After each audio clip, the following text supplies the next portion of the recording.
guess you've seen that sign enough times, haven't you?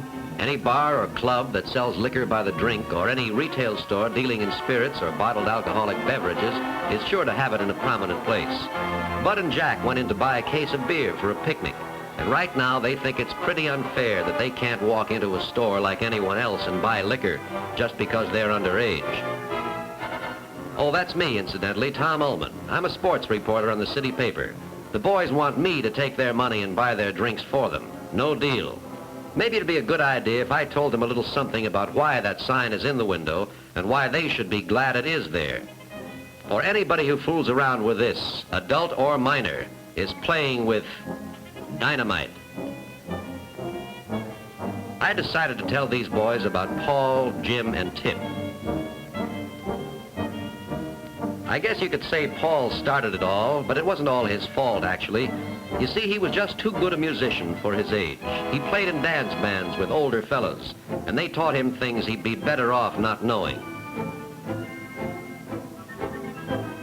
Jim had the richest father in town, and Tip, well, Tip was captain of the basketball team, all state the year before.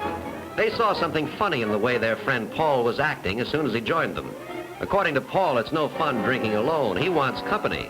The other boys have never tasted liquor before, so they have to be dared into it. That first drink isn't very enjoyable, I can tell you. It burns your insides and it makes your eyes water.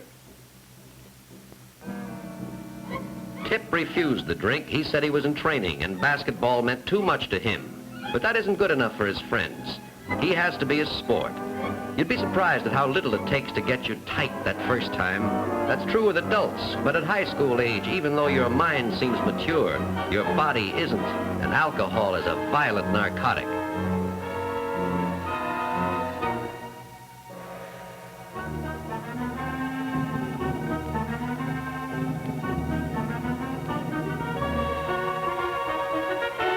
Ever wonder what alcohol does to the human body, aside from making the owner of it act like this?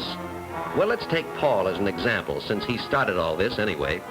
Anthropologists say that what distinguishes man from the lower animals is his power of reason, a power found in the portion of the brain called the frontal lobes. Well, when a drop of alcohol gets in the blood, that's right where it heads for, the frontal lobes. Almost as if its aim in life was to transform man back into an animal, to take away the reasoning powers and self-controls, or, to use a highbrow word, inhibitions that make that human society possible. What would happen if the bottle weren't empty, if the boys could go on drinking? Well, alcohol doesn't stop after knocking out the frontal lobes. It starts in on the whole nervous system and eventually affects every function of the body. How much alcohol does this take? Well, suppose there are 3 or 4 drops of alcohol for every 1,000 drops of blood. Then the drinker looks like this, only half conscious, hardly able to stagger, hard to breathe. If he keeps on drinking and the concentration reaches 4 to 5 drops, he ends up like this.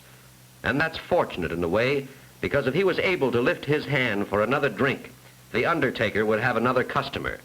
You see, all it takes is 5 drops of alcohol for every 1,000 drops of blood, a half of 1%. And brother, you're a dead duck.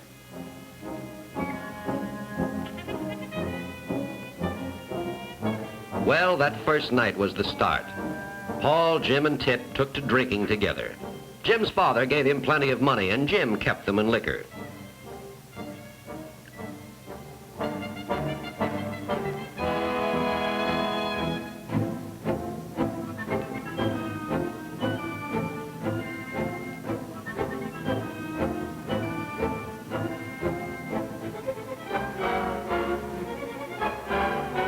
Fortunately, a patrol car spotted Jim going through a stop sign, and he is picked up on suspicion of drunk driving.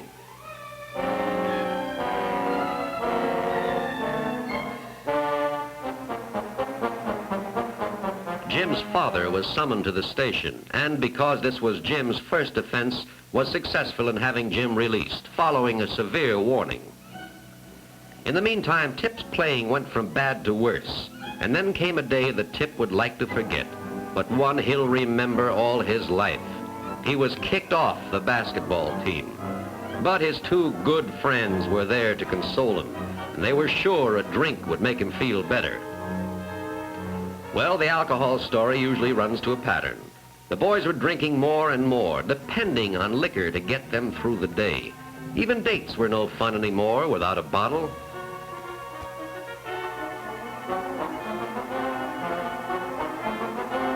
Naturally, what the waiter is doing is reminding them that he has a sign in his front window, too. We do not serve liquor to minors. But Jim had thought of that.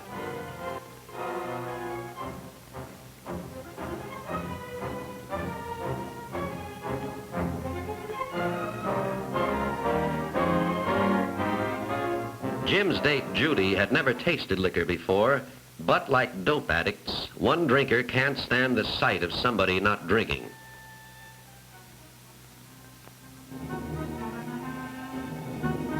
And soon, Judy catches the spirit of the thing.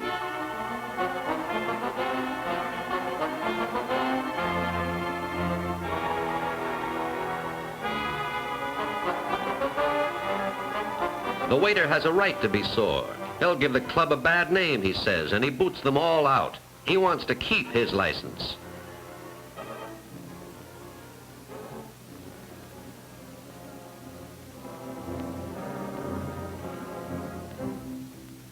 The boys can't understand Judy. Only 2 drinks and look at her. But it's really very simple. Tolerance for alcohol varies from person to person.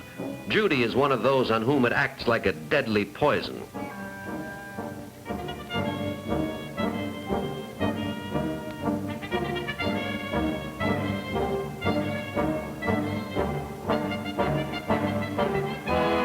And on someone who has never used it before, the effect is a lot more violent. Jim himself is in no shape to drive. Right now, he wishes he'd taken just one less drink.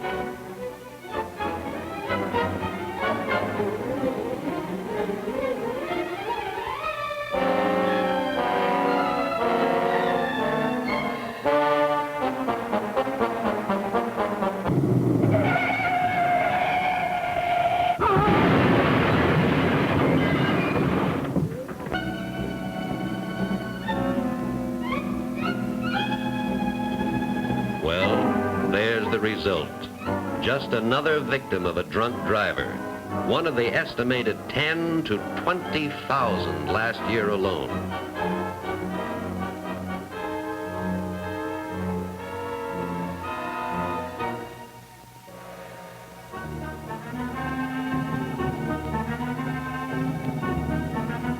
Jim failed a few tests in high school after he started drinking, but he never failed a test as serious as this one.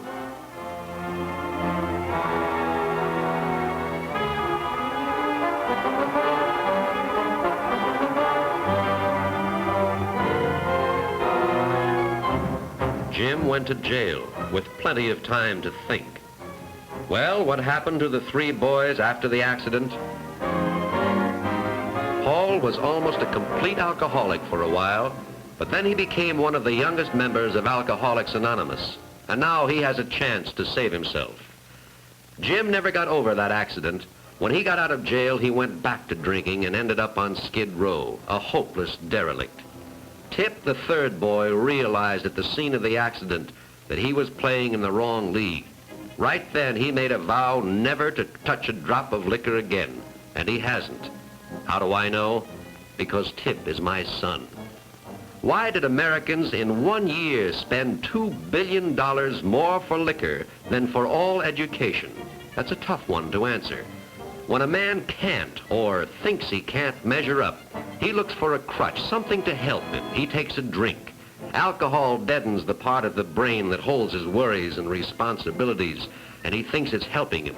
But instead of helping him, every drink gives him that much less chance of ever being able to get along. And his crutch ends up by destroying him. Now, if a mature adult admits his failure as a man or woman by resorting to alcohol, what about the boy or girl who never gives himself a chance to learn to adjust without liquor? He's licked before he starts. So that's why you see that sign in the window, and that's why every boy and girl should be glad that somebody put it there. Because alcohol is dynamite.